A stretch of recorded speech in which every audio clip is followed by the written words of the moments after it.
Guys, there's a brand new Ferrari in town, and this doesn't happen every day. So this is called the 296 GTB, and I'm gonna show you exactly why this is such a better car than the F8 Tributo, which is kind of replaces. And I'm also gonna show you the front, the side, and the rear view, and compare the two designs, and show you exactly what I think about each of the designs and why this is such an improvement over the previous model. And we're also going to talk about some of the spec and tech of this insane package that is the 296 GTB. Exciting news, we just uploaded a couple of new designs to the store. For example, this Tesla Model 3 Doodle t-shirt and the Nissan 370Z Doodle t-shirt, all available in the Doodle Collection at thesketchmonkey.com. Go and check it out if you want to. Use code SKETCH10 at checkout for 10% off your first order. So for power, the 296 GTB uses a twin-turbo V6 that is now connected to an electric motor located between the engine and the 8-speed dual-clutch gearbox with a specific output of 218 horsepower per liter. This engine, which is named the F163, is the most power-dense motor to ever be put into a production car. It makes a total of 654 horsepower from just a 2.9 liter displacement. So how does this translate into performance? Well, 0 to 62 or 0 to 100, 0 to 62 miles per hour and 0 to 100 kilometers per hour is completed in just 2.9 seconds, and the GTB gets to 124 miles per hour or about 200 kilometers per hour in 7.3 seconds, and continues onto a top speed of over 205 miles per hour or over 325 kilometers per hour. So it's not a slow car. And on top of that, it laps the Fiorano test track, which is Ferrari's own test track, in a time of 1 minute and 21 seconds. And this is the same time as a Ferrari F12 TDF. This much power from this small of an engine is something that we've never seen before. So how exactly did Ferrari do this? Well, it all comes down to all details and some small tweaks and a lot of small things to achieve this, and all those small adjustments add up. For example, this brand new V6 engine that is called F163 is designed with a 120-degree angle between the cylinder banks, and what this does is allows more room to fit up the turbos as closely as possible to the exhaust exits. And of course, this also gives it a lower center of gravity, which is crucial if you want a good performance car and specifically going around corners quickly. Now, you might be worried that the 296 won't have the same Ferrari sound and engine scream as we're used to since it's a V6, but Ferrari says don't worry. They've thought of this carefully and even calls this V6 Piccolo V12, which means little V12. The exhaust setup is extremely simple, for example, and straight to the point, and that's the main reason why Ferrari claims the sound of the F162 engine in the 296 GTB will still be worthy of a Ferrari, especially when you're getting close to that 8,500 RPM red line. The GTB, which stands for Gran Turismo Berlinetta, gets a combined power output of 818 horsepower from this V6 and the electric motor on top of that. All this power is sent directly to the rear wheels only, and this, given the size and the proportions of the car, this should make for a very entertaining and, of course, exciting, if not scary, driving experience. Now, since it has an electric motor, you can technically drive the 296 GTB on electricity alone, on the power drawn from the 7.45 kilowatt hour battery pack that is located in the floor of the car. However, don't expect to go on longer road trips as an EV with your Ferrari, because the total range on a full battery is only 15 miles. Now, there is no specific info on pricing yet, but you can expect it to land around $250,000 and up. Now let's talk about what really matters here, the design of the 296 GTB, and I'm so excited to see this approach from Ferrari, going back to this elegant styling that is supposed to be Ferrari, that's been lost for the last decade or so, and kind of reached its peak with the F8 Tributo down here, which I've made a video on, which I'm gonna link down in the description. I'm not just gonna say that it's a bad design,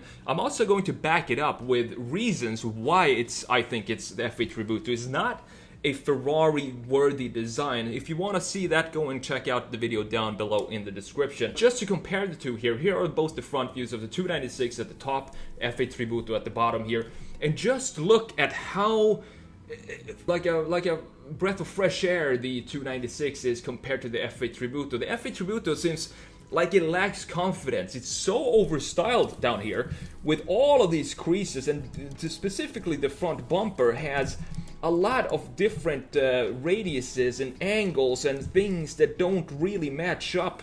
And then you have this sharp corner up here, which is not harmonious at all with what Ferrari is supposed to be when it comes to the design. And you have, arbitrary random curvatures here, and this thickness here, it doesn't make sense at all either. There's a lot of weird things going on in the F8 Tributo. And it builds on the 458 Italia. If you look at it from a side view, it's basically the same car, but they just added styling onto the 458, which to me is one of the most beautiful Ferraris of all time. Then you had the 488, which kind of builds a little more, add more styling to the 458, and then it just accumulated and to reach the peak with the F8 Tributo. And you can't really do any more styling onto the F8. So it was time to dial it back and remember what Ferrari is. Ferrari doesn't have to scream about what they are. They don't have to yell and shout, which I think the F8 does down here. That's not what Ferrari is. That's more of a Lamborghini style when it comes to the approach of the design. Lamborghini is supposed to be scream. It's supposed to be rough and wild, while Ferrari is supposed to be dialed back, elegant, and know what it is, confident in its styling. And that's what I think the 296, it brings back this beautiful Ferrari design Pininfarina era of styling that I've been missing for the last 10 years or so.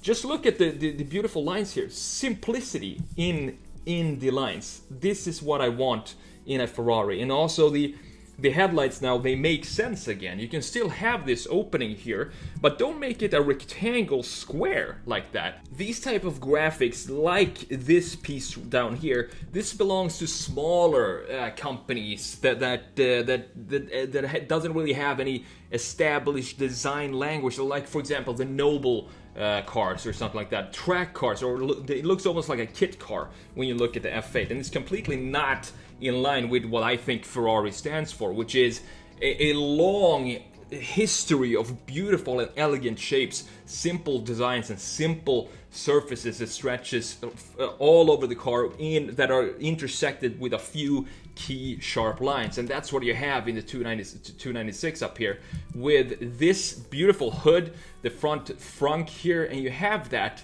be intersected by these lines right here. It's just a beautiful design. And then these goes down to a simple little lip down here that makes sense, and it has some rules to it when it comes to the edges and the radiuses. It doesn't look like this down here, which looks like a mistake made in the 3D software in Alias, for example. We have too many vectors or whatever, and it just turns into something a mistake in the modeling process. If you're a car designer and you work with 3D models, you know exactly what I mean. And this looks like a mistake in Alias, while this actually looks intentional, that it was supposed to be there.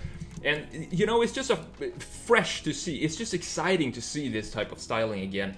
Same with the rear end of the F8 Tributo. I've talked about this in the video that I'll link down below. Is the main problem with the rear end of the F8.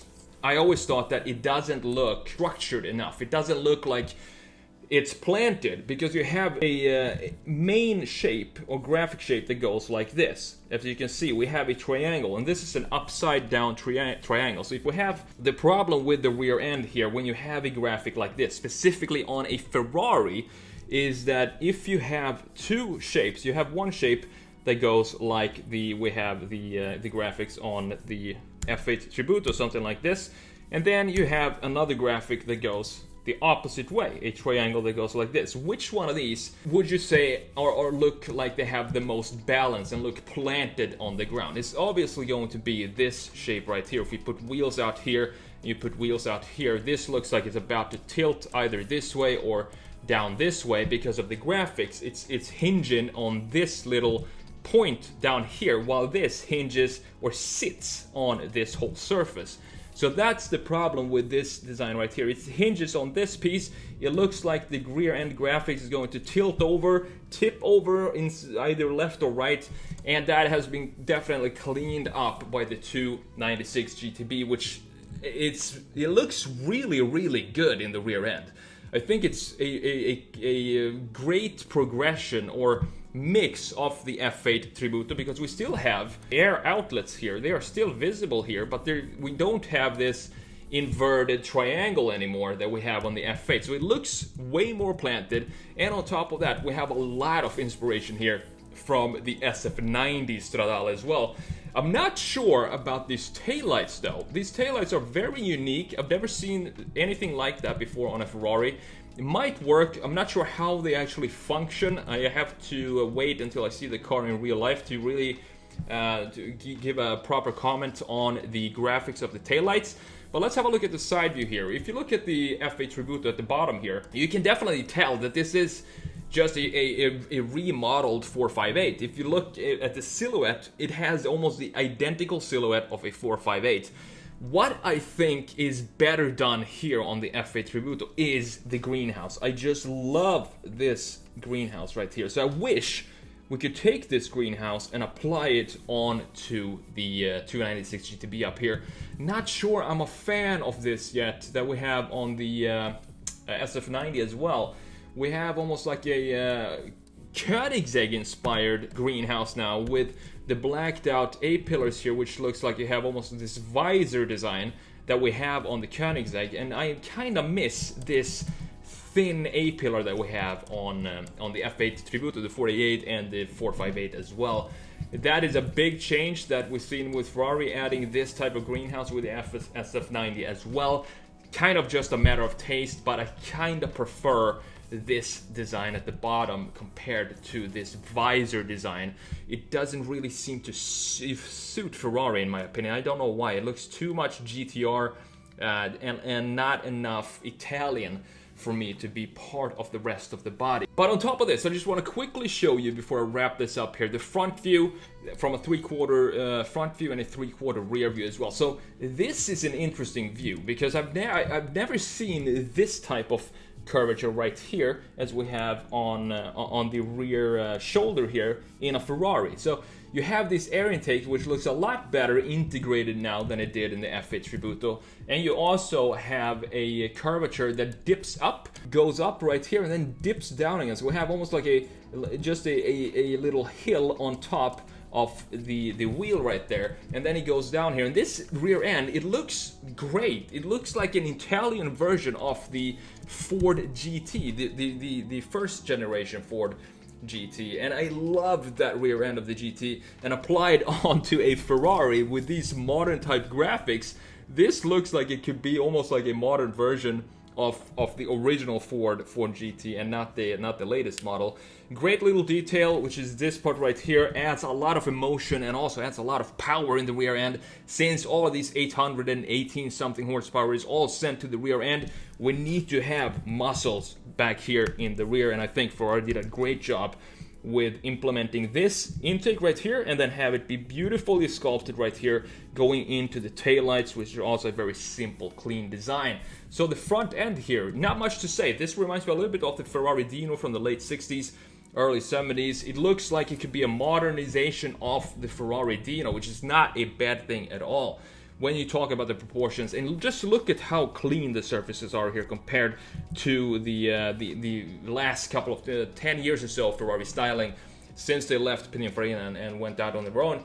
This is going back to the elegant lines and the simplicity and the beauty of what Ferrari is, and I'm glad they're taking some inspiration from the older models such as the Dino to create these modern cars. Still not sure about this part right here, the greenhouse.